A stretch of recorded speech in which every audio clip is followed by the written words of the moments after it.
The Life Finder keeps Maev up. It was going to be a close thing. And healing, what?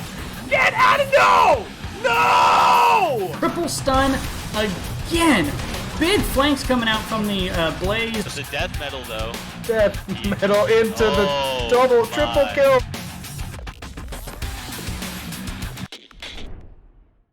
Welcome back to Crazy Hair Day replay cast from your best bud, LD Ziltoid, coming in here to get it all done. We're on the final replay cast of the night, Randy Newman versus Full Meta Jacket, and this is actually a pretty good matchup between the number one seed, Full Meta Jacket, versus kind of the Titan killers, Randy Newman. They've been causing lots of problems for the upper tier teams.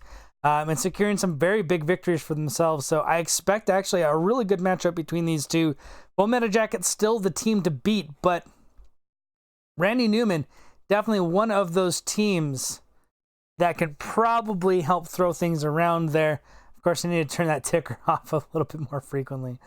Here's the overview for you guys. Full Meta Jacket is going to be taking us to Dragonshire, as they are the map pick. And we'll see who comes out with the victory here.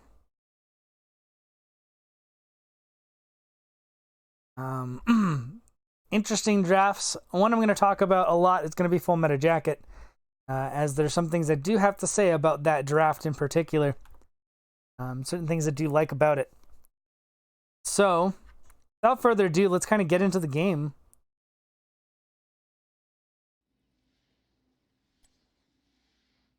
And let's back up here. Let's get my graphic going and let's press play.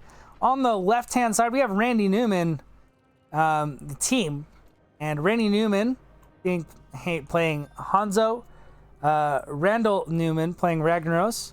Rende Newman on the Johanna. Nandy Newman on the Falstad. And Randy Newman on the right wing. And on the right-hand side of the map, we have, in the red, Full Meta Jacket. Undead 752 on the Zagara. Juggerbob playing Jaina. Modus Trolling on the Stukov. Runtime Logic. That's a Runtime Logic. Okay. Runtime Logic. And playing Diablo and Barber on the Greymane. So we are here. Those are your level 1 talents. We're going to see Undead start with the top lane push there. It is the off laner this time around. Greymane and Jaina on the rotation and the Diablo. Now, I like to play Zagara here. I think it's a good pickup. And I think top lane is perfectly fine, especially into Ragnaros. She should do fine, actually. Overall, winning matchup, I think. But what I usually like to use Zagara for is a bit of the 4-man, or at least have an off lane capable or lane pushing capable hero in the bottom lane. And Zagara is very good at defending this bottom lane, and you can put more of an off laner up in the top to guarantee that. And then you can have rotation. The thing with the 4-man rotate idea on the mid-bot half of the map is you have to guarantee that you can secure this. If you do not have control of the rotations from the get-go, it becomes difficult to maintain or establish any dominance. And you're relying very heavily on your Zagara to hard win top lane. And you don't need hard winning top lane. What you need is maintaining top lane, and you need to hard win the other 2 lanes and the rest of the macro on the map and the camps. We saw the siege camps get picked up by both teams, but bruisers have been mostly left alone, and I think that's a mistake. You grab this bruiser here on the rotation, you can just give up the bottom for the period of time. And now there's a fly coming in from Falstad on a really low Zagara, and that's going to be a pickoff there by Nandy Newman. Coming in on the Falstad with the flank. Nice fly. Good kill. That's going to secure top lane. They're going to secure bottom here, but again, they're not going to be losing experience in the top lane, and that's a good kill for the side of Randy Newman.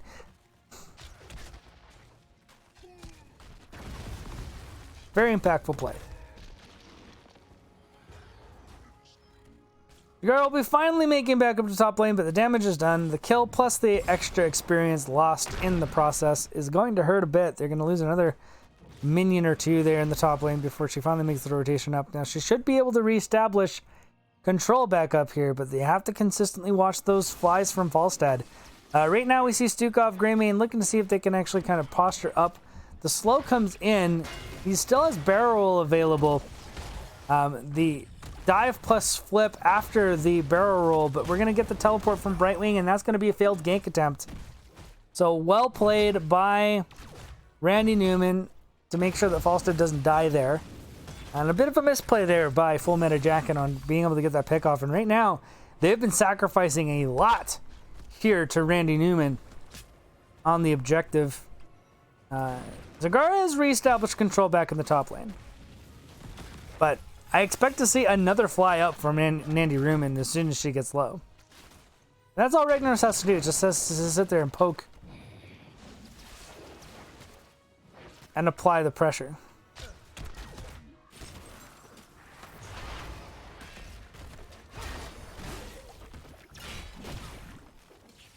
So we're gonna see a good hold here by Randy Numi. And the Brightwing teleport's gonna help keep them in there despite not having any DPS in that exchange. Juggerbob started getting low on mana, so did Stukov, and they really couldn't secure anything. Undead's gonna make the rotation up here and grab the objective. We're gonna see Randall Newman look to see if he can maybe pop up here, but Ragnaros is definitely not gonna brave a Zagara in the top lane on his own. And we can see Falstad's already down here. Hanzo kind of making sure he's getting the soak in the mid lane. They're gonna swap positions, allow Falstad to get the clear. We're at level 7, so let's bring up the talents again so we can get an idea of what we got. Boomerang, of course, coming through. Cocktail build on Greymane. Interesting. Fatted touch with Lum Pitch. Nice kill on the Falstad in the mid lane, though. I did miss it. Looks like Greymane was able to get the kill. I can pull back, but I'm not going to do that kind of stuff until we do the said plan at the beginning where I bring somebody in and we do more of like an in-depth dive into these matches.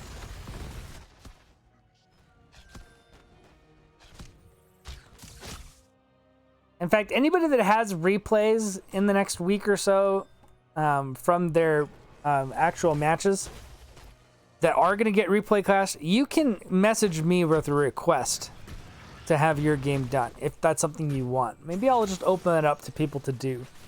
Just DM me on Discord if you want your replay cast to be selected.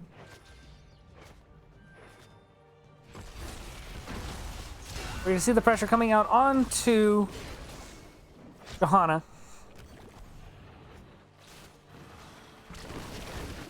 Yeah, we saw Ragnaros poked out pretty well here by Zagara. We see the fly up now from Falstad. It's probably going to secure the kill.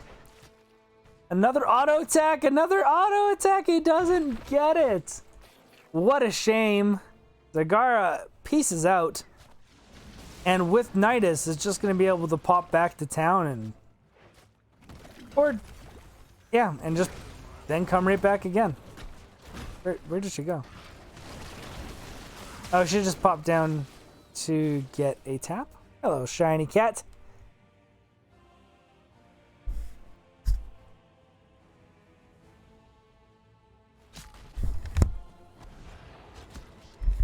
Alrighty, so Randy Newman does establish control back over the bottom shrine with the 4-man rotation. We can see now Falstad has been chosen to take on Zagara in the top lane. And again, this is another losing matchup. I don't typically see Falstad flat out winning this. As Zagara can just play back. Movement speed's good. He doesn't have the best wave clear to deal with what she can kind of apply. And his lane sustain somewhat limited, so it'll be interesting though. Runtime Logic is going to see if he can posture up into an aggressive spot on the shrine. Apoc's going to go down, but he flips Randy Newman out of it. Randy Newman's going to drop a teleport to keep him alive. They are going to start converting this, but they dropped Apoc, and now Jaina's going to come in. The flank is good. The attack's going to come out onto Brightwing. Ring of Frost going to land onto 2. That's going to be a kill onto Brightwing. Randy Newman barely making it out, and then of course Randy Newman also using Falling Sword to get out. So a good engagement there from Full Metal Jacket, finding that rotation advantage and you making the best out of it, and they sure did. The fly coming in from Falstad was too late to save anyone. Now we're going to see a bit of a wave pushed in. It's not going to do a whole lot. It's going to get cleared out. Now they're going to start taking fort shots, so they don't want to overextend here in the bottom lane.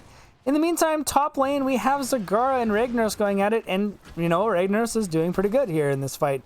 As he scales up higher, it definitely becomes easier for him to do it. We have an odd build here from him. Viscous Acid is also pretty good for slowing down targets to eat all the damage. See, Nandy Ruman coming in, grabbing the kill on Jaina as he found her taking too much damage from this camp and decided to finish it off himself.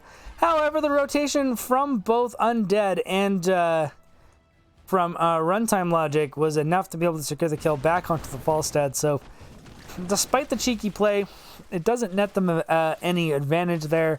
And in the end, the Bruiser camp is done by Full Metal Jacket, which I'm happy to see. I like the fact that they went for this.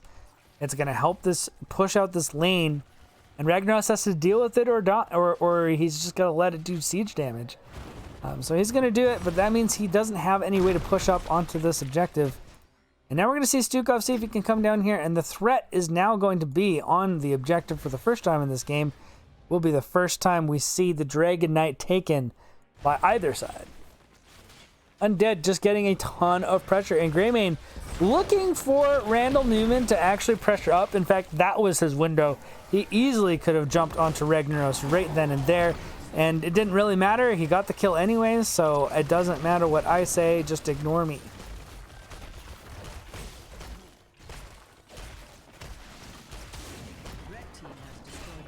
Bottom lane, on the other hand, we're going to see a 2v2 in the top lane and a 3v2 here in the bottom lane, and Hanzo is in a bit of trouble here. We're going to see Runtime Logic drop the APOC. Again, doesn't hit anyone, at least not down here. But they do body block Johanna to death, which is, you know, a significantly harder thing to do. So well done. And it looks like Greymane should be able to snag this, although Falstad's going to be able to jump right onto it, and it's not going to be in time. Unfortunately, they are going to be able to stall this out a little further. Undead's going to sit there and eat a bunch of damage, and now the pressure's going to come up. Although Brightwing does go down to the bot lane, looks like the engagement from Diablo onto the fort with the Siege Giant camp was enough to actually get the kill. And Hanzo, weird animation thing, didn't get slammed on the wall, didn't exactly get the full channel, just kind of did this weird clipping thing. And he stays alive because the stun didn't land. Somehow. I don't know how.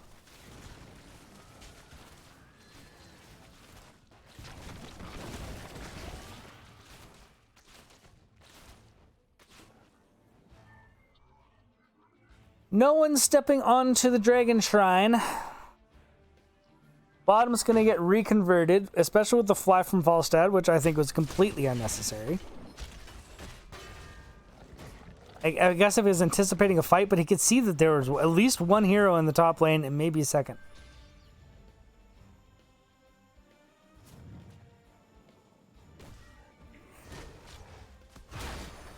So, Runtime Logic.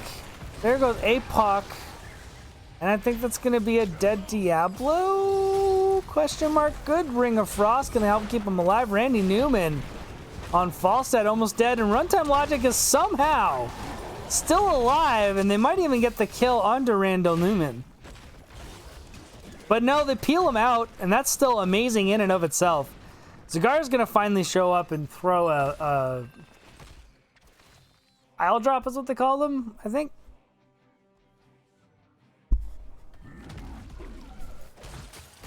Engagement onto Randy Newman, and he is in big trouble. Only 200 health. Not sure if he's going to be able to get away. He does manage to find a path to salvation and not die in that one moment there. Close thing. 17 to 15, almost 16's gathered here for Randy Newman, and they can then perhaps posture up for a real team fight.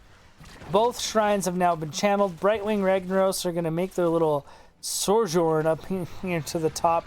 And that's going to be joined by Falstad. And again, I don't know if the fly was all that necessary. If he does get the kill onto Undead, that would be amazing. But the Dragon's Arrow does not land. He dodges everything. That little bug just was the bane of all of those heroics. Hinterland's Blast is gone with no resets.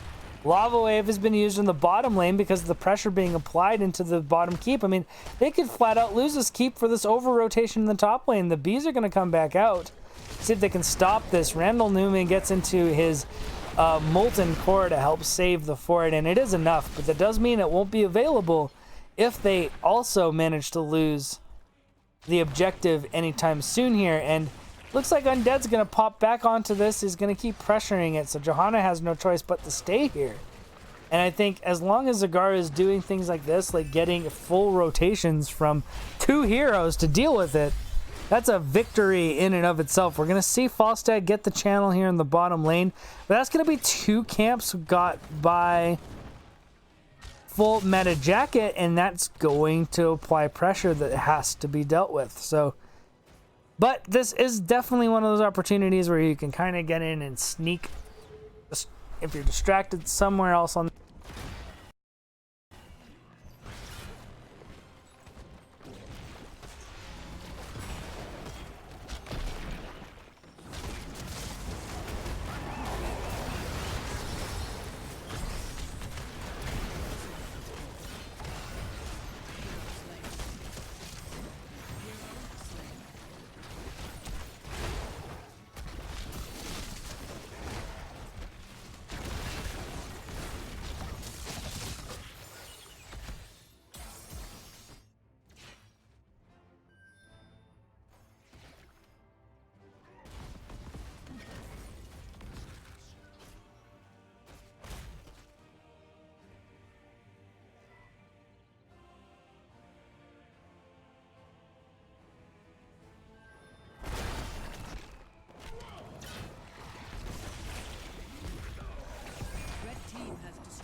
Undead's in trouble, though. That's good falling sword, but the kill's going to come in. Barber and Runtime Logic finding it. Johanna seeing if she can find her way out. Stalled this out as long as it can, but staggering deaths I don't think is going to be worth. But it might just be. Hanzo makes the rotation to the top lane to guarantee that they get that converted. Falstad flies mid to make sure no one's ready to actually channel it. And they're going to continue to stall this out. And Brightwing is the teammate that is down, which means it will have a global to rejoin. But 20s have been picked up by full meta jacket. Things looking good for them in this instance. Ragnaros making the rotation to the top lane to pressure out the Zagara. Zagara's just going to peel on out, put a little bit of damage back, but took quite a bit of her own and isn't going to want to step up without a good heal. We do see Greymane and Stukov make the rotation, but now it looks like the whole Randy Newman team outside of Falstad are joining up, and Barber might have been caught unawares, hit with the Dragon Arrow, hit with the Falling Sword. But it's actually the flank from Juggerbob onto Ragnaros that gets the first kill, with the follow-up kill onto Brightwing, who came in to try to save his life. Instead gets bursted down. And that is a swing and a miss. So another 2 kills, staggered deaths for Randy Newman is going to lead full meta jacket into the first dragon of the game. And could potentially even be the last. We'll see how full meta jacket decides to play this. If they go for the mid keep, they're going to get it, but they're not going to end. If they went for the bottom keep, if they use Zagara's global intelligently here, they could have spotted her down, cleared this up, pushed up the wave, and by the time the Dragon Knight made the rotation into this bottom lane, they'd have a wave pushed up and exposed keep. So they're going to get mid keep. I think that's a foregone conclusion. Brightwing is back now, so a fight can occur, but they do still have 20s. They have that advantage. We're going to see Fallen Sword coming into the targets. Now they're starting to peel back the Dragon Knight, and there's the Molten Core to guarantee that no further shenanigans are going to happen. Juggerbob, though, is going to eat a full lava wave, plus a couple a bit of poke damage from the Molten Core. So keep down, still a good play, but unfortunately, I would have liked to see the end of the game here. And I think Full Meta Jacket might have missed themselves an opportunity to get just that. So 13 seconds left on the Dragonite. They're just going to clear a couple waves.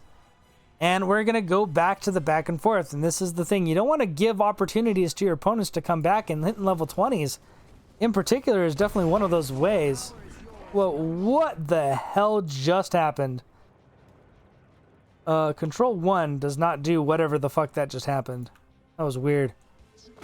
Okay. Anyways, use your builds, level 20 talent. We have the Ice Barrier Snowstorm. I mean, range is nice and the Snowstorm is nice, but Icy Veins being ignored for Ice Barrier just always makes me feel sad. We do have a completed cocktail. You can actually even look at the damage and siege numbers to see how well it's been doing for him. It's actually been pretty good. If you can get that nice and early, it definitely does get good value. So Nexus Frenzy instead of the upgrade to the Hinterland's Blast. Play of the game, pretty much a standard talent, although I've been liking Bullseye quite a bit. If you're accurate with it and it's nice and quick, you can actually land some really good stuns that peel yourself out and plus secure kills. So I've actually been going Bullseye more frequently. Only if I need the global do I go play the game, pretty much. Almost stacked on Devastating Charge. This top push is going to start going over the Death Bridge, but no one's going to push over this. That's just dangerous. Especially level 20 fight. Yes, there's a slight 4% scaling advantage for the side of Full Meta Jacket, and that can be factored into close fights, but outside of close fights, it's pretty much even talents. They can definitely fight it out here. Upgrade to Lava Wave is 2 Lava Waves. It's going to help with a counter siege. The upgrade to Falling Sword, though, is actually pretty strong.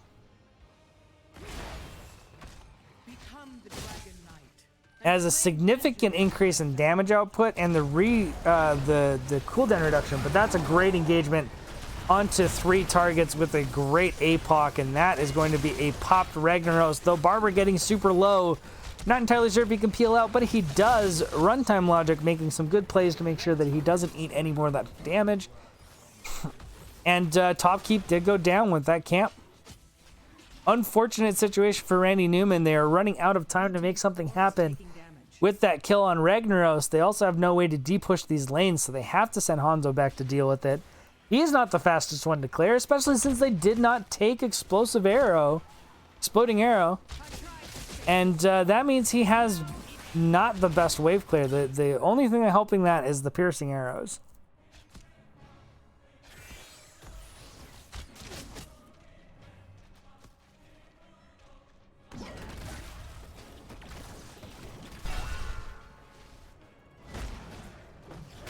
21 minutes into the game, kill on Falstad, that's gonna basically be GG. I mean, this Dragonite's just gonna put too much pressure on it. You have a Grey Mane follow-up as well. Jaina does decent damage. And look at this core melt. It's just absolutely every smack of that does more damage than basically Jaina's combo. That's just gonna be GG. Game number 1 going to Full Meta Jacket in pretty convincing fashion. Randy Newman never really had an established hold over the game. The best thing they managed to do throughout it was stall out the Dragonite. Stall it out, stall it out, stall it out, stall it out. But they just gradually fell further and further behind in the macro and the plays and the map, and Meta Jacket did a pretty good job. I would say they had lots of opportunities to pull further ahead in that matchup for sure. And I think we saw several different mistakes occur that could have been a bit better. But overall, solid game. Those are your talents. This was completely completed. I don't know why it's showing it's not. We can take a look at the stats too as well. I think Executioner is the toughest one in this talent. I think On the Prowl is a way better thing than this. Hunter's Blunderbuss is good. I think the synergy between that and Quicksilver Bullets is hard to to pass up. But I did think that Incendiary Elixir plus Perfect Aim did give Cocktail Build quite a bit. And if we look at the statistics, I think it's somewhat established here that it actually did good damage. By far the top in the game. So if you're constantly landing that, and look at the siege too. And I don't think you get that without Cocktail Build. So it was interesting. I liked it. It was good. It's definitely not something that I'm commonly going to. I remember Cocktail Build back when it was really good. And I'm just not entirely certain if it's been proven to be better just with that slight damage increase it earned. But seeing some evidence here, and that's a good start. Anyways, we're going to get into game number 2 here right away. So it was Full Meta Jacket who do get the victory on their map of choice. And then I'm going to put us to a We'll Be Back screen while I set up the next game.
All right, we're back. I really need to get my button gear. I'm falling a bit behind here before I hit my cast here at 6. So I'm not going to be doing the graphics. I'm not going to waste the time on that. We're just going to pop right into the game. I'm going to show you the overview as we have it right now.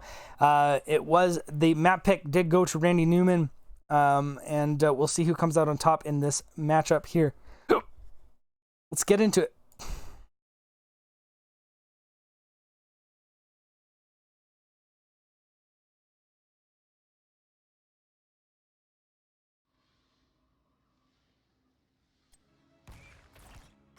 So, on the blue side, we have Randy Newman. We got Zeratul, Johanna, Butcher, Karazim, and Abathur. I'm not going to go through all the names because it's just a pain. On the red side, we have Full Meta Jacket, Undead playing the ETC, Undead 752 playing the ETC, Modus trolling on the Brightwing, Barber playing Varian, Runtime Logic on the Diablo, and Jugger Bob playing Gul'dan. 3, 2, 1. Well, what are you waiting? I can quickly discuss the drafts here, at least from my perspective. There's no range damage on the side of Randy Newman. And that's always a bit risky. You have to make sure that your engagements are quick, efficient, and you're good at finding the right targets to blow up.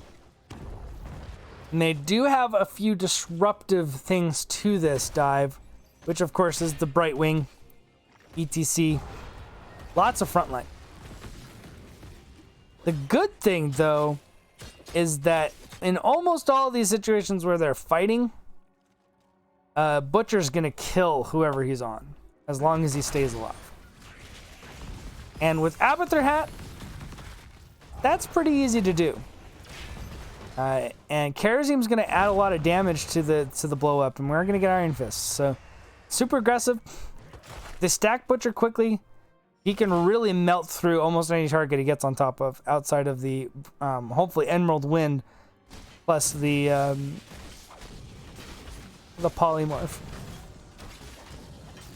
But the downside, and one of the things I don't like, is the Gul'dan on this map. Just generally speaking, I don't mean it's going to be bad in this matchup specifically.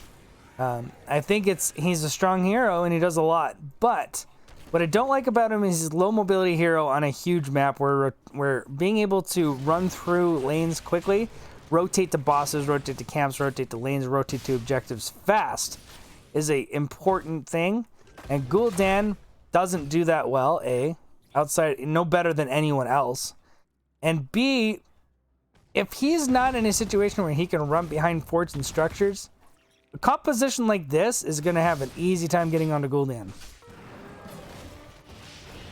And if he's ever out of position, even, and that could just be anywhere in this area, and he gets dove upon without his teammates in place to save him, he is a dead man. And given the slow rotations and that kind of stuff like that, it's a risk. It's also a bit late game, which means you have to wait for him to scale up. And look, we're already seeing the rotation come out. The Zeratul Abathur hat plus follow-up stun rotate from Butcher. And there we already see game number 1. First kill.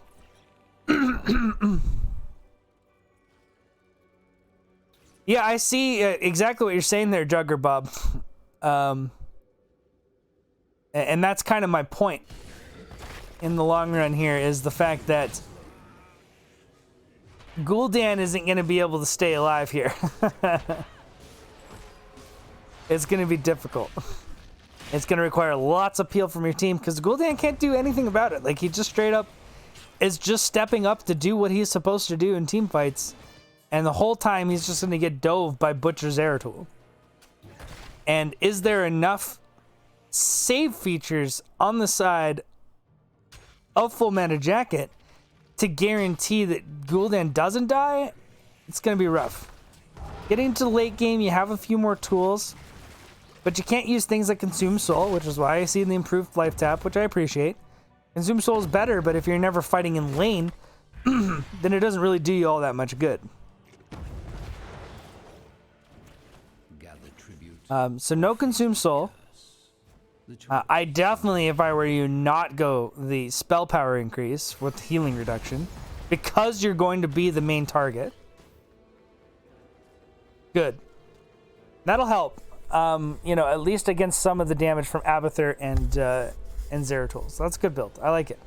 It is adjusting to what we're seeing here, and definitely what I like to see. It's still gonna be tough.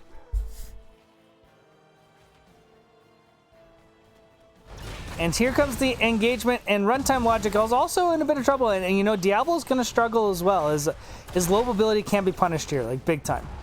I think the Diablo ETC is all right. And ETC definitely can be really good with stage dives. So once you guys get 10, it's a little bit of a different story. But yeah, like this roam and gank squad is going to be super aggressive. They've got good boss burn. They've got good camp burn. And they've got decent rotation because they have Abathur that's able to cover all the off lanes. I still don't like the fact that they don't have range damage. It does mean that without, if you have anyone on your team that's very good at punishing melees, then it's good. But unfortunately with this draft, Twin Blades Varian doesn't punish the melees what we'd like to see. If you had like a Malthael here maybe, that would just ruin these guys' day big time. And look, Barber getting caught in rotation by himself, not respecting the roam. We're going to see the teleport come in from Brightwing, and that's going to help keep things alive. He's going to re-engage an auto attack, but again, it's just not going to be able to heal him up fast enough. But at least we're going to see an objective picked up by Full Metal Jacket. But let's look at the state of the game here. We have 2 objectives picked up by Randy Newman in an Abathur comp pre-10. If you're Randy Newman, this is the best case scenario. And now they're going to be able to cycle a free boss during objective, which means you have to take a fort loss. The rotation, Full Metal Jacket's rotation to the top end to get their own boss is going to be too slow. Varian can clear it fast, yes. But again, you're sacrificing positioning on this objective. And now Gul'dan, out and about on his own, is going to get picked off here, and the wave was not pushed up. We had no vision on them. They just cleared this, so we knew we were on this half of the map. Again, Gul'dan isn't a safe... The reason he's not an offlaner is he's not a safe pick, as low mobility forces him to play basically at the wall, which means he can't win a lane, which means he can't rotate. He can't do those things, which and then if he does, because if he does do those things, he's just gonna die. This is a good polymorph into stun onto Newman, and I think he's gonna die here. He was just trying to pull people off, but again, you have to sacrifice a curse for that kill. The boss is gonna clear up this fort. That's gonna push up this lane towards the keep, and that typically means that Full Meta Jacket has no choice but to eat some structure damage in other lanes. Now they do have ETC in the top lane, and that should help somewhat keeping this lane together, but this mid lane rotation from the Randy Newman is probably going to net themselves another fort. To be fair, Randy Newman is not getting as much as I'd like to see out of this. The curse allows them to be able to dive behind forts aggressively. They should be looking for the Gul'dan right in here and now, and putting as much pressure onto it as possible while the forts are still froze up for 30 seconds. We're going to see the rotation to the top lane because they thought that would give them a bit of an advantage, and they might still get it. Onto ETC here. It is a lot of burst damage. That is going to be the kill. So, see, there's no one safe in this dive comp. What's nice is the 7-sided strike puts a ton of pressure.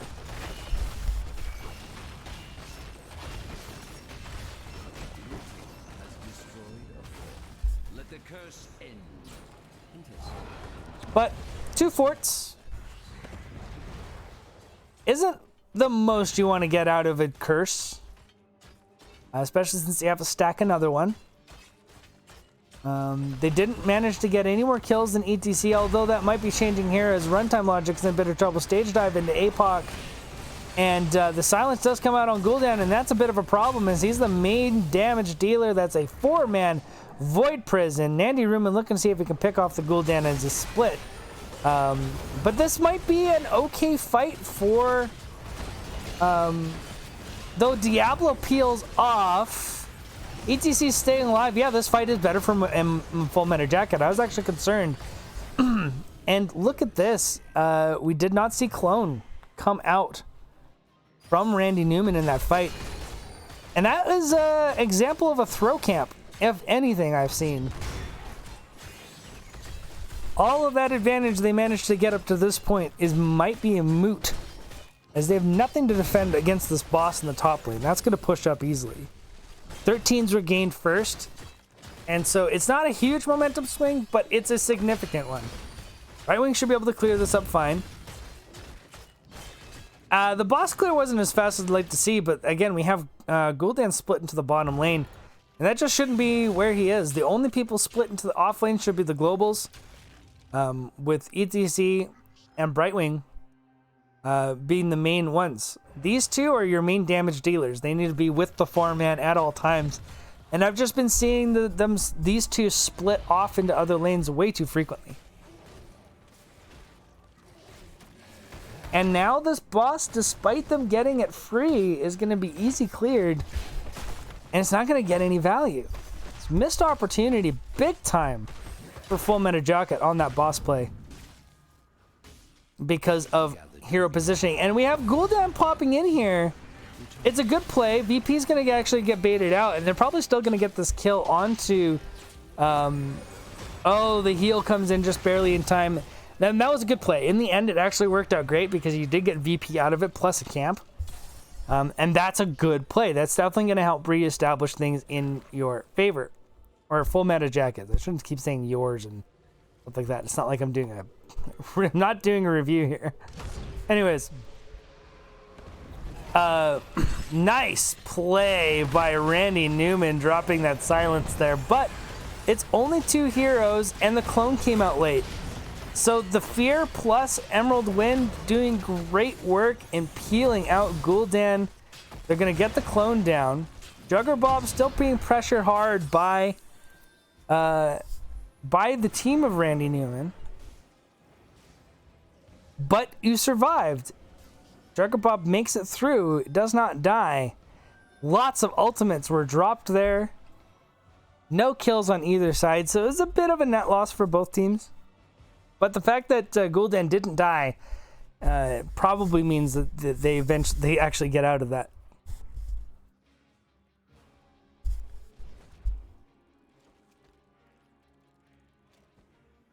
So Bush Party on the bot boss. Runtime Logic's going to pop up there. He goes too far in. He definitely could have seen that without having to full commit. Look how much damage happens when they find a single target. And Diablo is still one of those. You do see ETC come in, gets a double slide onto it. Boss is starting to hit things. But unfortunately, while Zeratul was cleared up, Gul'dan is down, and that means no major damage is left remaining. We're going to see ETC drop. We're going to see Diablo die and lose his souls, which is a big deal. And Barber's, no way he's going to be able to peel out of this. They've got too much chase potential with these three heroes. VP was still up. Clone was just available. And that's a bad for worse, or from bad to worse situation there for full meta jacket. Randy Newman finding the Bush Party. It works. It is a strat. It is a thing that does get kills.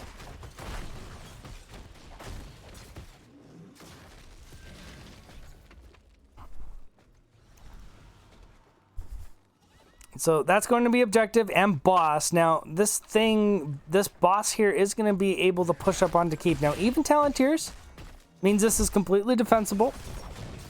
Defender's advantage is definitely on the side of full meta jacket with the Gul'dan and all heroics available. ETC continuing to get the split puck and then push, and then he can come in with his global. I don't like this. This is a risky position and not going to get the value you're looking for. We see the flank come in. It's Diablo's on his own. He gets hit by it. The falling sword into Void Prison might get the kill onto Runtime Logic. He does go down, but it's Zeratul that dies as well, as he had to overextend for that kill. But Juggerbob also in trouble, and almost all of the big disengaged tools have been completely used up, but he still manages to squeak away. And now things are turning around on Randy Newman, as it's going to be Kerosene that dies here. Keep is going to live. What a defense by full meta jacket. Again, they did have defender's advantage. I was concerned about the variant positioning, but he managed to stay alive. And they turned around the fight. Defended the keep, got the kill. And now it's objective time. So this is actually GG potential for full meta jacket. If they get this objective, especially if they get a kill on Butcher here. In fact, which is something they can definitely do. Let's rotate down to the bottom lane, push out the bottom keep, and look for a goal. Look for the game. They have to respond.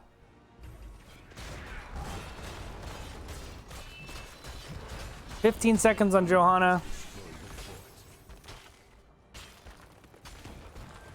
Look for a keep here. If you can't guarantee a core, peel off, go immediately to your boss in the top lane, and look to reestablish lane control. And get back into this game. Would be the call for full meta jacket. Randy Newman on the other side just has to get a successful defense. They will have VP up in 6 seconds, which will help with this. 27 seconds left on the curse, so this keep is definitely still in trouble. We do have a 4-man defense with Abathur split. No full commitment, though. There goes the VP. 4-man VP into a falling sword. The APOC comes out to disengage.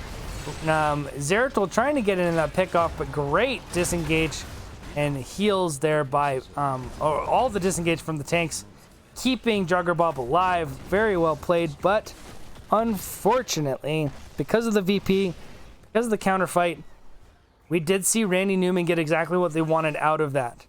A curse that dropped no forts. Well, okay, 1 fort and half a fort in the top lane. Didn't kill a keep.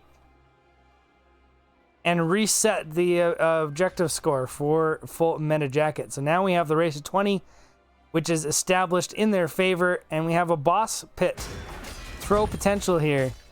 And right now we can see that that is exactly what Randy Newman is expecting. So they're going to make the rotation in. There's no VP. But Falling Sword, Clone, and 7-Sided Strike are available. Full meta jacket realizing that they're in a bit of a bind here. And now we're just going to have to forfeit positioning with the 20s coming in from Randy Newman. Pressure onto Barber. And that's it. They're just going to have to back out. That's a free boss. to Randy Newman, and that's a scary spot. They have level 20s. This keep wall is gone. They could pressure in this top lane for a victory, especially if they get kills. Good corruption over the wall there to put some pressure into it. But I don't understand why Randy Newman is not looking for an engagement here with VP up. VP is up. Boss is pushing top lane. Look for the end of the game here, folks. That is what this play is. That's what this whole steal was. That's what the level 20 advantage is for. Double keep plays fine and all, but really, you should be looking to end the game here. Now, double mid lane camp, though, might actually be more than enough. Actually, if they clear this up this fast, the boss is more of a distraction. Actually allows them to put 2 bruiser camps onto the core. They're actually just going to go for the bottom keep as well. This is just unnecessary stall out. You have a level 20 advantage. You had boss in the top lane, double camp, mid fort camp. They could have just got those camps and pushed the boss lane full health and looked for kills there. Yeah, I still think it's not the right play. Yes, they got 3 keeps. They are in a substantial position, macro-wise, no doubt about it. And 3 keeps down on Cursed Hollow quite often is just GG, as it's really almost impossible to come back from this position. But almost impossible and actually impossible are not the same things. And we have a double global, but look at this play. There is a boss on the field. There are no keeps available. This is GG right here. If it wasn't here, and I was calling this one as a potential one. Like if they played aggressively and did what they probably could have done in those situations, they could have won. This boss, they don't even have to try hard. This is a win. If they don't engage with this boss onto full meta jacket, then they deserve to lose this matchup. And there is the silence onto 3. That level 20 silence from Butcher is very nasty. Lands onto the Gul'dan. That's going to be a kill. Death Metal, though, coming out. Maybe perhaps getting the kill onto Zeratul, but unfortunately the damage wasn't there. And with 3 down, this is just going to be the end of the game. GG. VP is going to stall this out, but I mean, there's just no chance that it's going to win the game. Why did he VP himself? Okay, it was a VP onto Brightwing to secure the kill. A bit of BM there.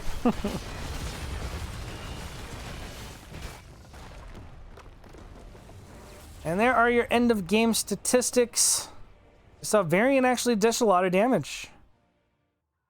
But in the end, macro was actually hugely in favor of Randy Newman throughout all the game. They got way more value out of the objective. And they played the bosses better, just across the board. I think the Gul'dan into Butcher was risky, and it was obvious it didn't pay off, despite all of the amazing peel that we got. In the end, still wasn't enough, especially once we got to level 20 with Slaughterhouse. They just can't peel anything.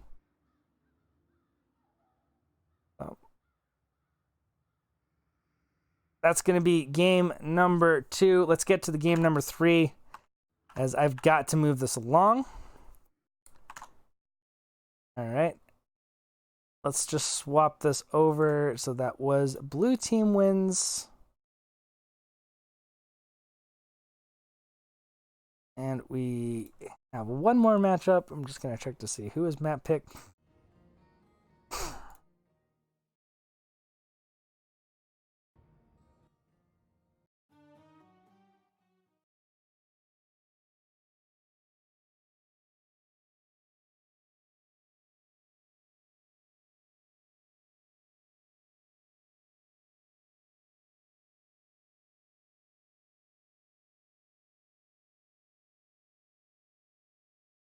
Oh, my bad. I hit the wrong buttons.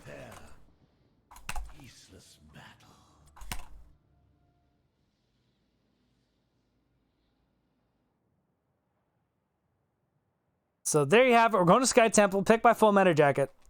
We'll see who pulls off the victory here on the last map of the replay cast.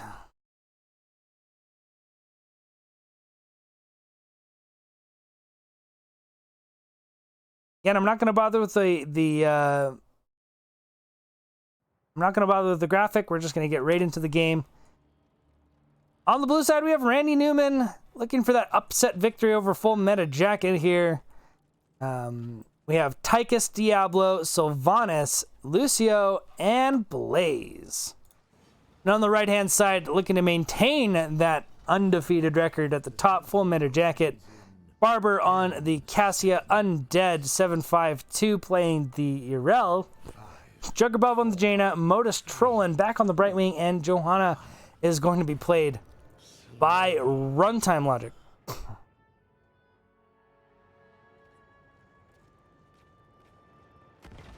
Quickly pop up the level 1 talent so everyone can take a quick look. Dagger build, new habits, Devil's Due, Thunderstroke stacking quest. Everything else looks pretty standard after that. Lots of hope instead of hold your ground.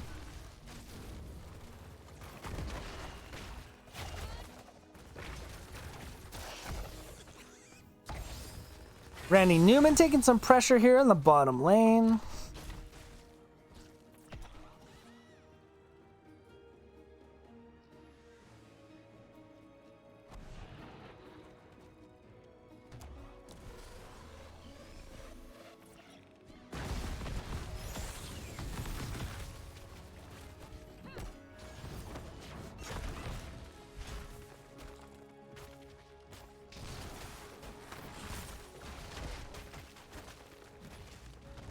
So drafts-wise, I think it's actually pretty even. Both teams have a lot of good synergies.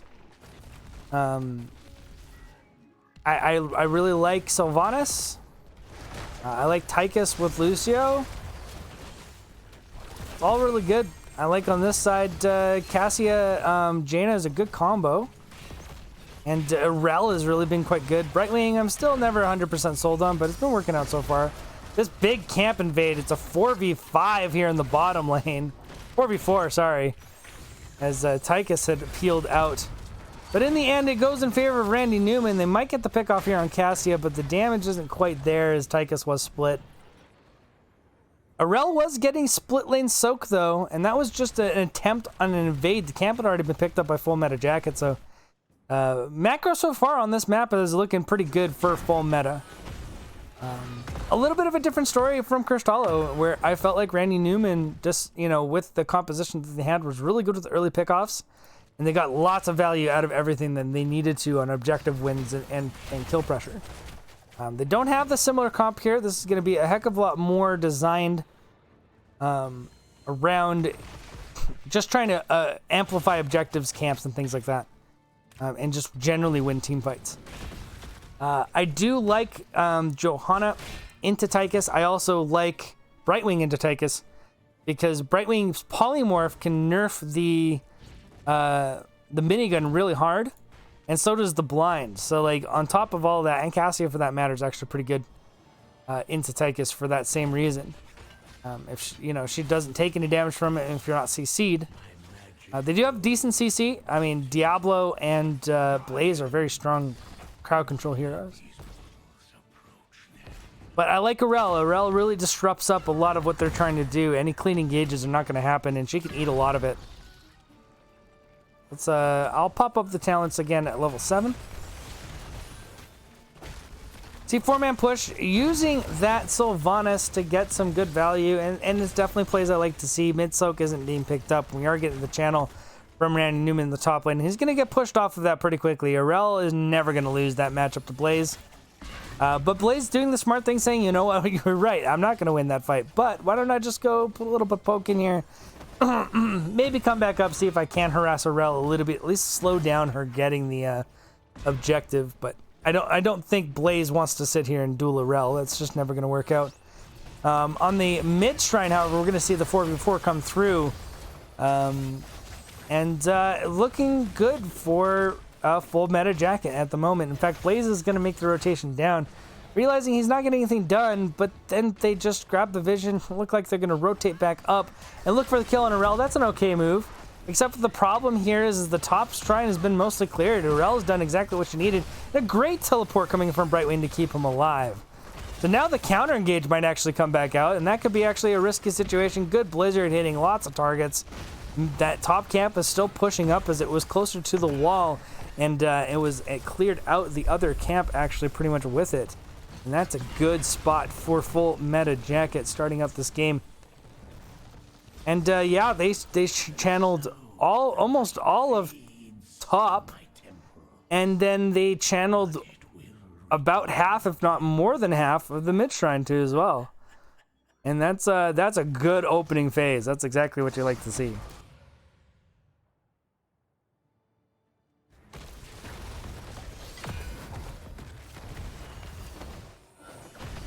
Well, Lucio's gonna help peel Tychus out of that scary situation. Lucio's a good fit for this composition as it does amplify some of the low mobility heroes. But I really like, although there's no speed stacking, it's nice on targets that also have other forms of disengage with them, and it increases the speed that the team generally moves at. But it is good for shoring up weaknesses, and that can be helpful. Randy Newman taking a lot of burst damage from Juggerbob in the middle lane there. No additional pressure available as they don't have a ton of great hard engages. Outside of just kind of walking on them, which is exactly what we see here from Runtime Logic. Noticing that Nandy Rumen is really low. You can actually see them walk in here and grab this camp no contest. Arel's pushing in the top lane.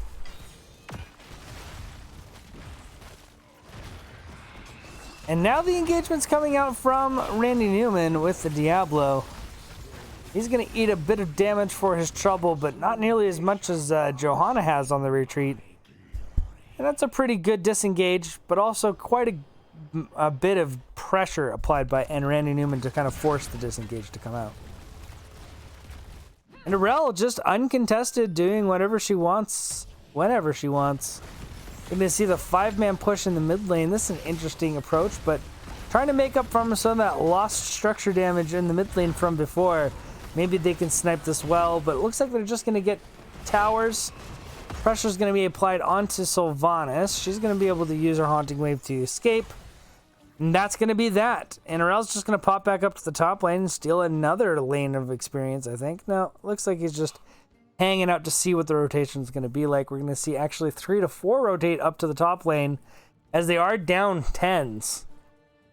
And that means we're going to get objective secured here by full meta jacket.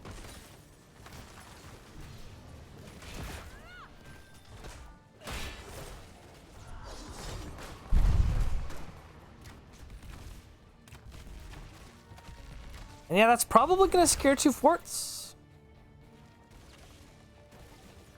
There's still plenty of this left. In fact, they might even get more.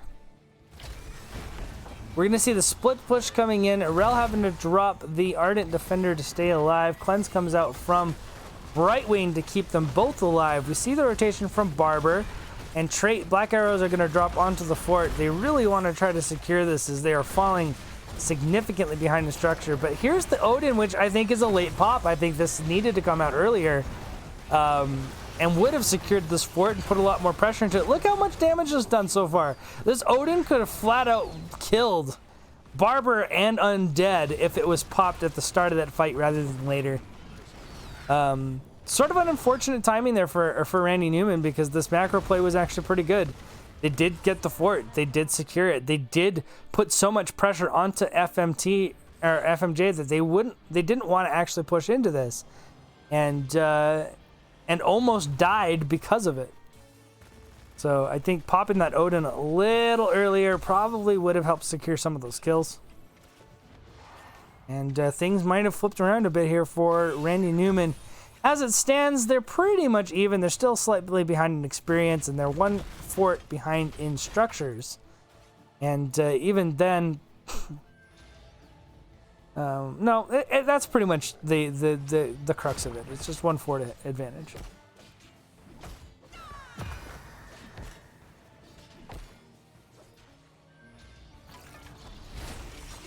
And another Siege Giant steal. Those camps are valuable, and double stacking them in the bot lane's really nice. It also puts a lot of pressure into it. They have to rotate to clear it, so, you know, can manipulate things in your favor.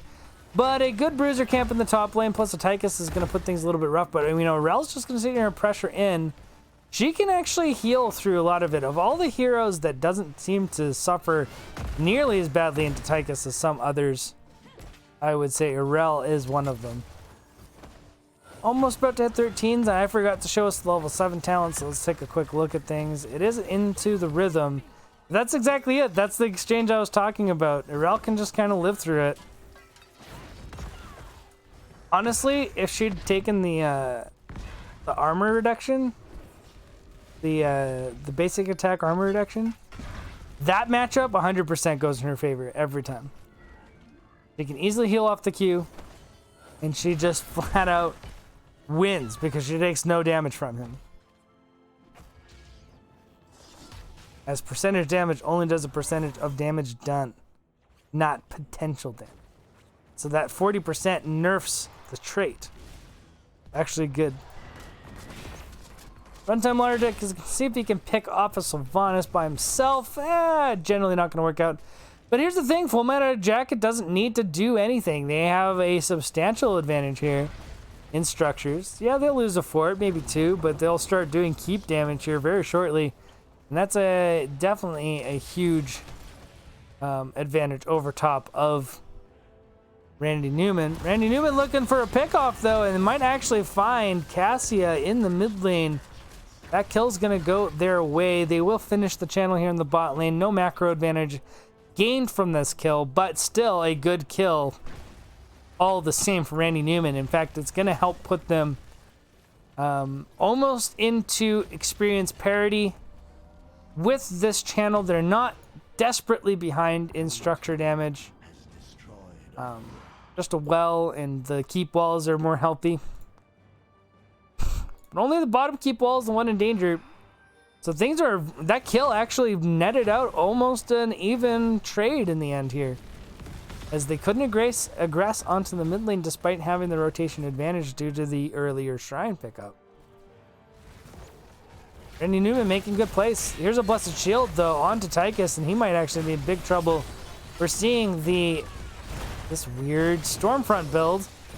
But a great Ring of Frost is going to help change my mind a bit there, as a Lucio goes down as well. As this was a 5v4 engagement that they found in the bot lane, Sylvanas still split. Means that there was no team fight that could happen there. 2 heroes are just going to die. And that's going to forfeit boss in the hands of FMJ. So they're just going to be able to walk away here with a big advantage. This boss is going to go right into the bottom keep. Well is going to be gone and damage is going to be done. And that will put them further ahead in the macro in the current state of the game.